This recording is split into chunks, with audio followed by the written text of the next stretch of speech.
There's a new push from Republican lawmakers hoping Governor Bruce Rauner will sign off on a bill aimed at stopping illegal gun sales.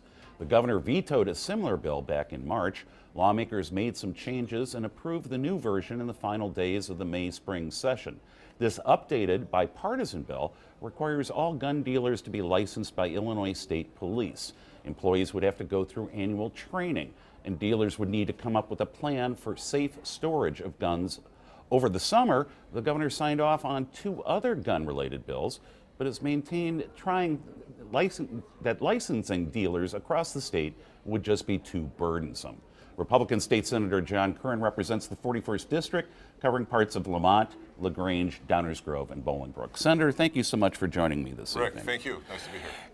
I can understand the governor's concerns, particularly the first bill, which I think people thought was more onerous when it came to how it could be, the various background checks, and was it duplicative of the federal laws regarding gun dealers. You're dealing with the state of Illinois, a very diverse state. Second Amendment rights, particularly strong in downstate Illinois. Yes. And yet, you know, in the suburbs, concerns, suburban moderate women, a key demographic, school moms. Yes. I mean, that's kind of the dilemma that he's in, and I get that. Why should he sign this? Well, I think this bill is a big improvement over the prior legislation that you referenced, SB 1657, which the governor vetoed. And in his veto message, you know, he had a lot of good points. I was not present in the Senate for 1657, right, being newer, but his veto pointed out the burdensome nature of that legislation. A lot of that burden on small businesses, these gun dealer stores, has been stripped out of that. And you now see it under the state police. Before, it was going to be under a new made-up gun dealer licensing board, and bureaucracy could be tempted to run amok. That has been all constrained here in this new bill. It is really, you know, this new legislation has really rolled back the regulation and is about promoting public safety. It's more like a proactive kind of legislation. Exactly. You know, I mean, we have a fiduciary duty to our citizens to promote public safety in every community in the state of Illinois. As diverse as we are, we cannot leave any community behind in this state. This legislation does that.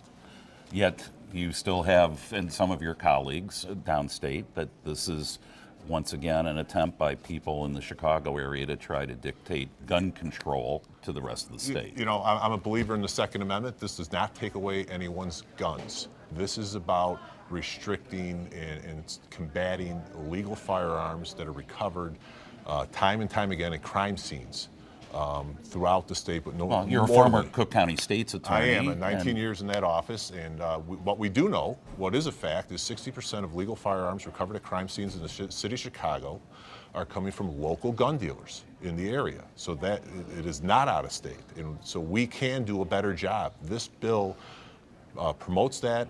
It brings another level of accountability to those that transfer firearms if they're doing it lawfully. The burdens in this bill are minimal, but you know, first and foremost, we have a fiduciary duty in the area of public safety, and that's what this bill promotes. Yes, because we hear all the time about the influx of guns across the border, straw purchasers, those kinds of things from, you know, Indiana, and that's federal. I mean, there isn't much we can do there, so what can we do here at home? But at home here, one, there is an aspect of this bill that strengthens you know, the penalties for the straw transfer. So that's an important element of this bill. But as to gun dealers, you know, this simply holds gun dealers accountable. It does provide training. You know, it is a certification. They get it with an application as of a right. We've stripped out the personal interview. We've stripped out the county sheriff's role in it, which could bog it down. We've taken away the regulatory board that was going to be created in the first legislation, and really have kept it constrained within the Illinois State Police, who are going to monitor this as they do concealed carry permits and our FOID registry. So we will see. This bill is actually not on the governor's desk at this point. It's on a procedural hold. My understanding is that the Senate President does a procedural hold on the bill, and the governor has voiced his indication on the bill. However, I believe advocates on both sides are continuing the message to the governor, and my hope is he will sign it.